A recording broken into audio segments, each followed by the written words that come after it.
Notícias em Debate está de volta e o nosso assunto de hoje é o adolescente e o comportamento transgressor. E sobre isso a gente conversa com Gisela Monteiro, psicóloga e doutora em psicologia social. Gisela, a gente conversou muito sobre essa relação dos pais com os adolescentes nesses dois primeiros blocos e eu queria agora começar a gente falando sobre limites. Muitos pais têm ainda receio de dar limites e não sabem exatamente a hora certa. Para você ter um adolescente sadio, você precisa ter uma infância sadia, certo? Certo.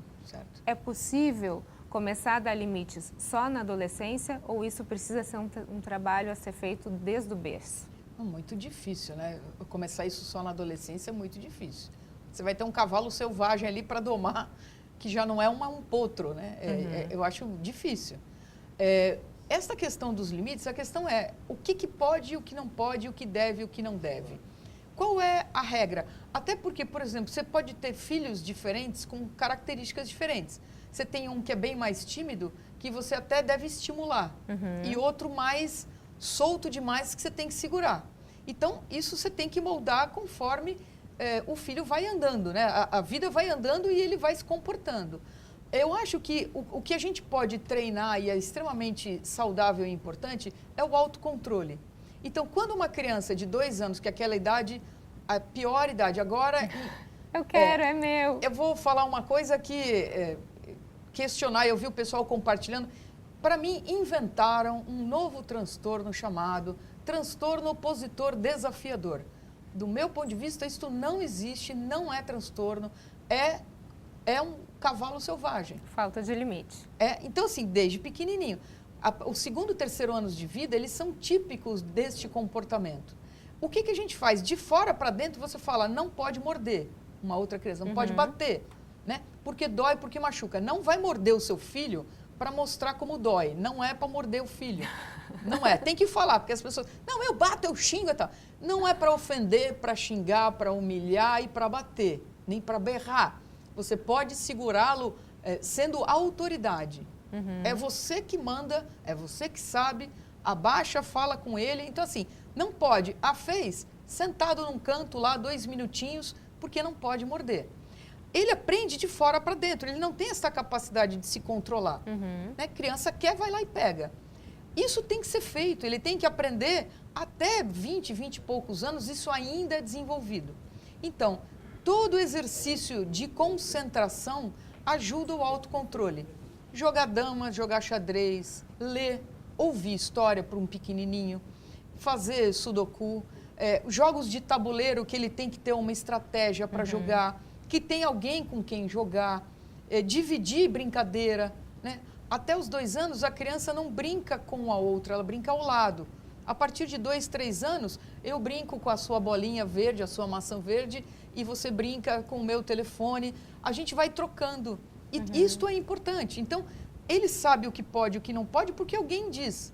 Sim. Não precisa ler muito em livro. Eu acho que o bom senso e a própria história do pai e da mãe, use o seu próprio exemplo. O que você podia, o que foi bom para você, você tende a repetir. O que não foi, você tende a mudar. E vai experimentando. Agora, voltando a essa questão do adolescente, a gente estava falando da infância, o ser humano, ele nasce impulsivo, é isso?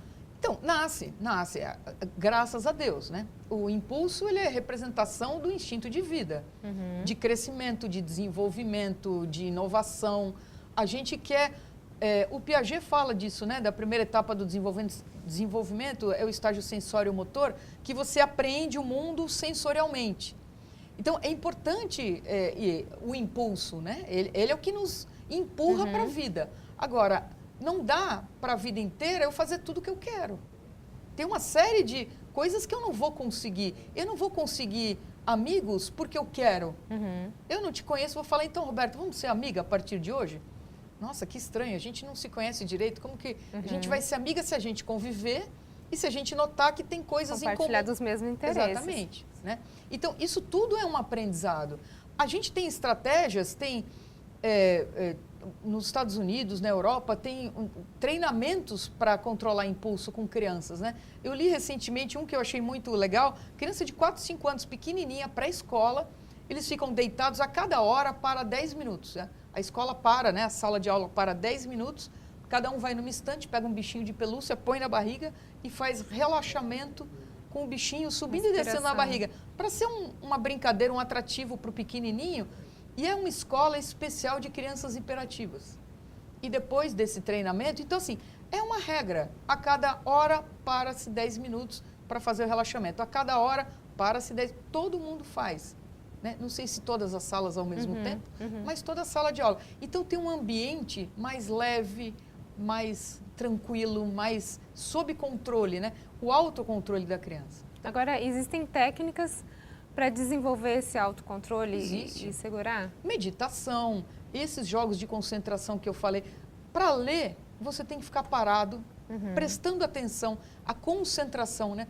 Hoje a gente tem uma série de estudos que indicam que o sucesso profissional, por exemplo, você conseguir estabelecer uma carreira e ter um trabalho, né, adequado e tal, ele tem muito mais a ver com a disciplina do que com a inteligência. Então, a pessoa pode ser uma inteligência mediana, mas ele é disciplinado e organizado, ele planeja, ele vai atingindo, vai progressivamente estabelecendo degraus a serem vencidos, a estudar, a chegar, e eles conseguem mais do que o inteligente. Isso aí eu sei, isso aqui eu tiro de letra. E aí ele não se organiza, entende? E desenvolver esse autocontrole, então, é responsabilidade dos pais. Quando ele é pequenininho, sim. Né? Então, aí ajuda também os pais, né? Vamos todos pensar, porque o que é complicado? Você querer que seu filho desenvolva autocontrole e você entra berrando com ele. Não né? vai dar certo. Então, assim, se os pais não têm esse autocontrole, você observar o jovem, adolescente, ver ou a criança, os pais berrando um com o outro, gritando um com o outro, se ofendendo, se xingando, e aí fala, filho, isso aqui não pode. Aí o filho tem uma explosão, mas você fez com a minha mãe na minha frente, a minha mãe fez com você ontem. Até porque o que não se ensina com exemplo não se ensina, né? Exatamente. Agora, dentro dessa formação do caráter, a gente sabe que ela é formada na primeira infância, né?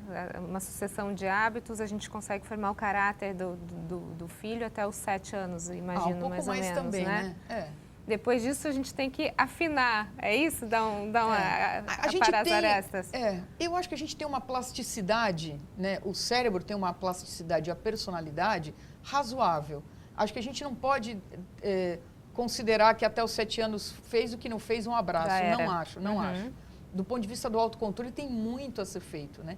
Tem eu não vou lembrar o nome completo, é George alguma coisa, num livro, um exemplo de um rapaz de 9 anos, que era equatoriano, foi morar em Nova York, lá no Bronx, numa escola pública muito ruim, e aí os pais ganharam na loteria.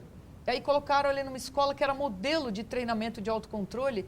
O cara, que já era uma pessoa inteligente e tal, primeiro ano foi uma luta, segundo ano ele está em Yale, uma universidade de ponta. Possível. É possível. Gisela, muito obrigada pela sua participação. Eu que agradeço. Roberto, queria convidar quem quiser assistir os meus vídeos, ver a página Falatório com Gisela, na qual eu falo sobre coisas de comportamento, da vida social. É isso aí. Obrigada pela oportunidade. Que agradeço. Notícias em Debate fica por aqui. Uma ótima noite para você. A gente se vê amanhã. Até lá.